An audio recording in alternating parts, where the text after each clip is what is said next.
في عالم البرمجة في أداة سحرية دايماً شغالة في الكواليس، بتحول الأفكار اللي بنكتبها ككود بسيط للغة الآلات بس هي اللي بتفهمها. الأداة دي هي الكومبايلر، وفي الشرح ده هنكشف أسرارها كلها. أي مبرمج عارف اللحظة دي كويس قوي. بنكتب الكود وندوس رن وبنستنى نشوف النتيجة، لكن ما بين الكتابة والنتيجة في رحلة كاملة بتحصل ورا الكواليس. إيه بقى اللي بيحصل بالظبط عشان الكود بتاعنا يتحول لبرنامج شغال؟ عشان نفهم الموضوع خلونا نمشي ورا سطر كود واحد، سطر بسيط جدا، ونشوف إزاي بيتحول من مجرد نص على الشاشة لإشارات كهربائية بتخلي الكمبيوتر يعمل حاجات مذهلة. دي رحلة بتبين العبقرية اللي ورا البرمجة الحديثة. بس عشان نفهم أهمية الكومبايلر لازم نرجع بالزمن لورا شوية. في الأربعينات برمجة كمبيوتر زي إنياك كانت عملية يدوية بحتة، كانت حرفياً عبارة عن إعادة توصيل أسلاك وكابلات، عملية بطيئة جداً ومليانة أخطاء.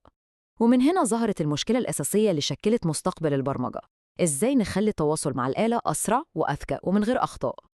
وهنا بيجي دور البطل بتاعنا الكومبايلر. ببساطة هو المترجم اللي بياخد الكود اللي بنكتبه بلغات زي جافا سكريبت أو بايثون وبيحوله للغة الوحيدة اللي الكمبيوتر بيفهمها، اللي هي لغة الآلة أو الأصفار والوحيد.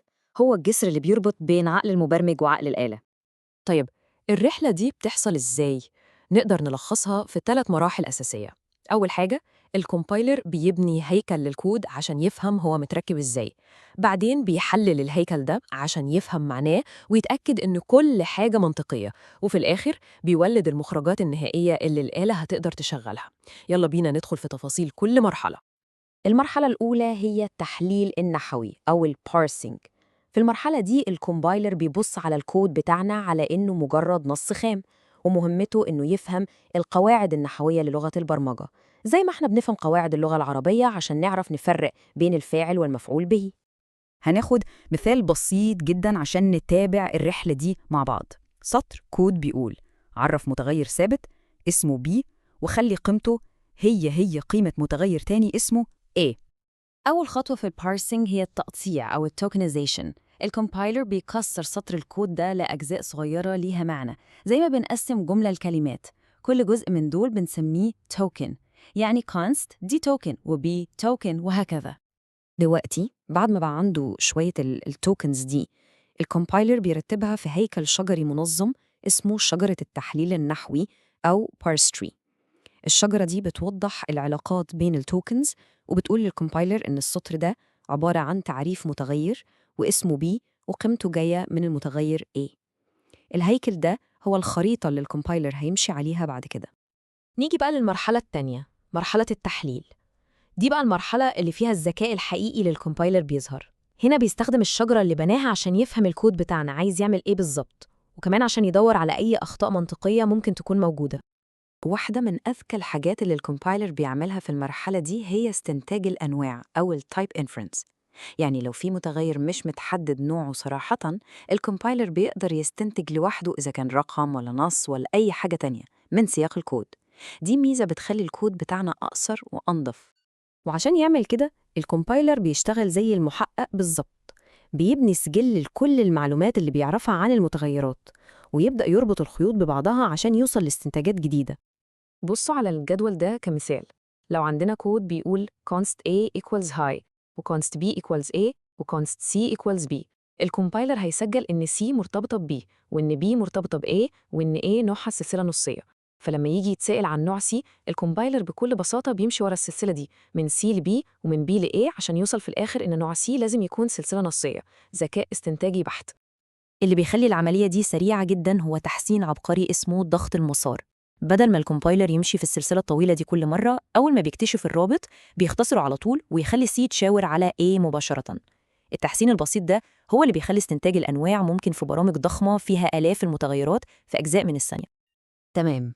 بعد ما الكومبايلر فهم هيكل الكود ومعناه، بيوصل للمرحلة الأخيرة، التوليد أو الجنريشن. هنا بيستخدم كل الفهم اللي وصله ده عشان ينتج الكود النهائي اللي هيشتغل فعلا على الجهاز. والكود النهائي ده ممكن ياخد أشكال مختلفة. في كومبايلرز اسمها ترانسبايلرز، ودي بتترجم من لغة حديثة زي تايب سكريبت للغة أقدم زي جافا سكريبت عشان تشتغل على كل المتصفحات. وفي نوع تاني بيطلع حاجة اسمها بايت كود، وده كود وسيط مش معمول عشان البشر يقروه، لكنه مصمم عشان آلة افتراضية تشغله بسرعة.